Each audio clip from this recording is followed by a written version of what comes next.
Hi, this is Morley and this is the M-Wire with an update from La Palma on La Cumbre Vieja for October 31st, 2021. I want to spend a little bit of time this morning talking about the ash on La Palma. If you take a look at this picture, folks, this is absolutely stunning. This is what those of you who live in the Midwest experience for a snowstorm in the winter. This is essentially what it looks like. Only this is ash from the volcano. It is literally feet deep. Now, the people of La Palma obviously have to get this ash off their roof because those of you who are aware with heavy snowfall, you can't just leave it there because of its weight. Your roof can collapse. So they essentially have to shovel all of this ash off their roof just to protect their house and hoping that a lava stream doesn't come along and consume it that way. Now, with all this ash in the air, obviously it can't be too healthy to breathe. Probably people are wearing masks, I would think. I certainly wouldn't want to be in that type of environment without some sort of mask to filter out the ash because it's just not good for your lungs whatsoever. This is what Volcano Discovery had to say in its latest update specifically regarding the ash. Eruptive activity remains elevated, dominated by strong ash emissions reaching up to 18,000 feet altitude today, but fortunately drifting over the Atlantic Ocean and sparing the airport. Local sources reported loud explosions could be heard overnight, and the eruption has been increasingly ashy or explosive, at least when it comes to what can be seen at the vents. So as you can see, folks, there is a big uptick in the ash. It's completely blanketing whatever homes are left in the eruption area. And the citizens of La Palma are contending with it the best they can, having to shovel it off their roofs just so their roof doesn't collapse on them. Now, moving along to the earthquake activity, the earthquakes have subsided in number and magnitude somewhat. What I mean by that is these days, if there isn't a 4.0 or greater, I consider that earthquake activity subsiding. And there hasn't been a 4.0 in the last 24 hours. That doesn't necessarily mean that the volcano is any less active. The volcano continues to rage on, but we've seen a distinctive pattern of decreased earthquake activity, which could mean that the main magma chamber closer to the surface is recharging from the submagma chamber. We've seen this pattern several times throughout this eruption, and that seems to be the MO, if you will, of La Cumbre Vieja. Now here's a new lava map released yesterday by Copernicus.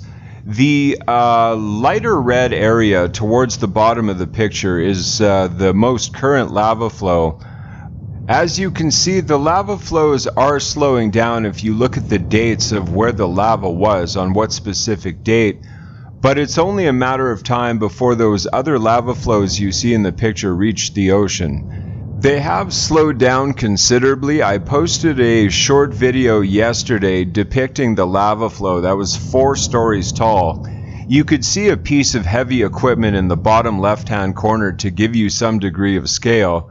So it's basically lava rolling over existing lava, and that's why it gets so high like that.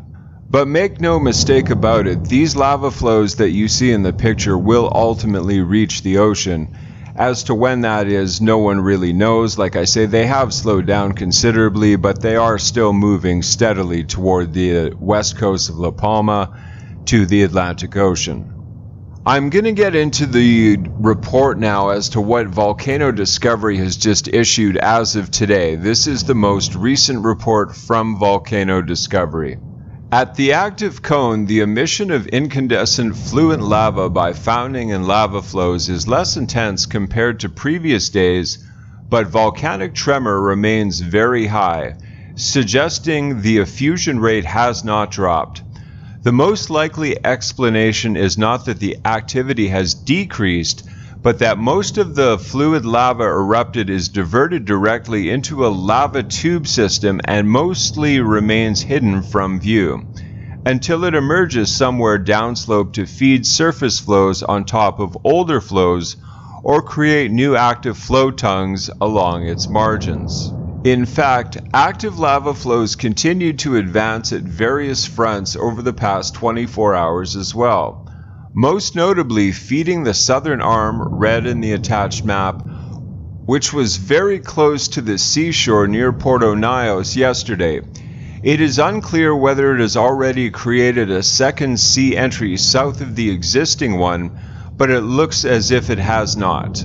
For the local communities, it can be hoped as much as possible if the lava goes into the ocean, rather than continuing to destroy new land areas. But unfortunately, nothing can be done rather than to watch and wait. Isn't it hard to fathom, folks, that you're just living on an island and you're just hoping and praying that the lava doesn't come along and just destroy your house in slow motion, basically? I've posted many videos of the lava destroying your house, and it must be heartbreaking to watch that you can just sit there and watch your house get destroyed and the feelings of helplessness associated with that.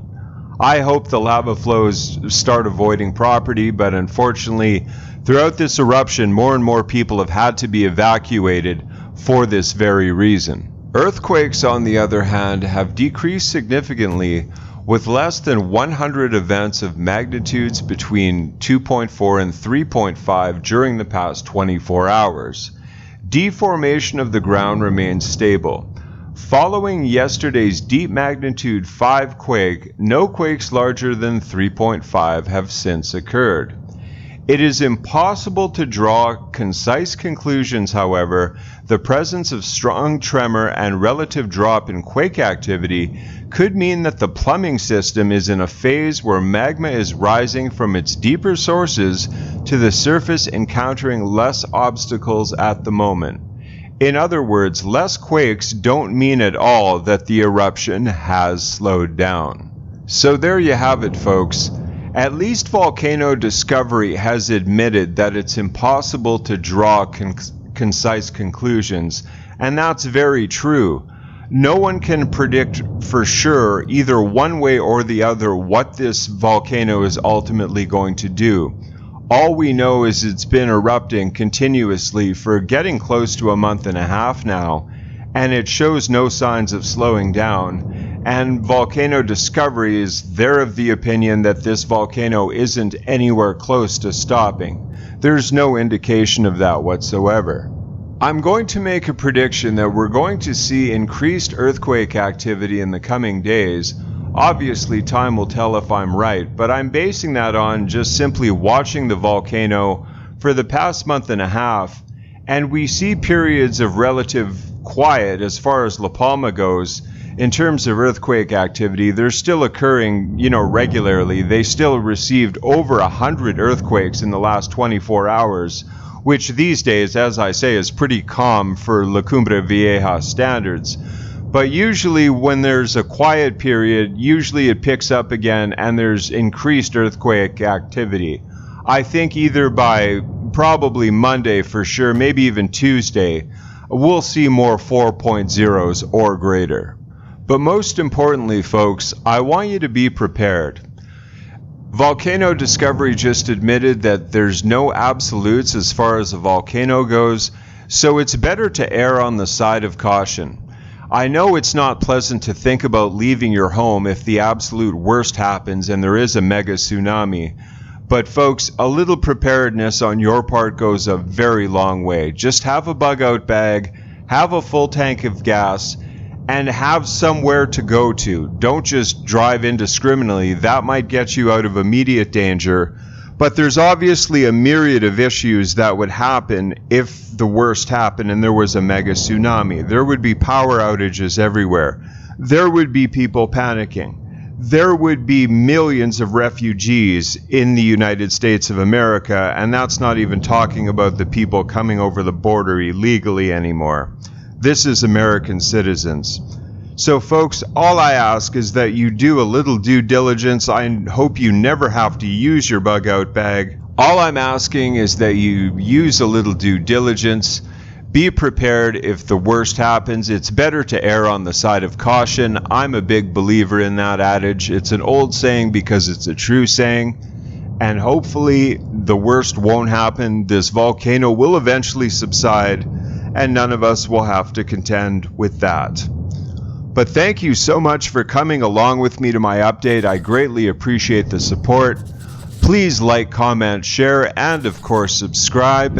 And until the next update, God bless.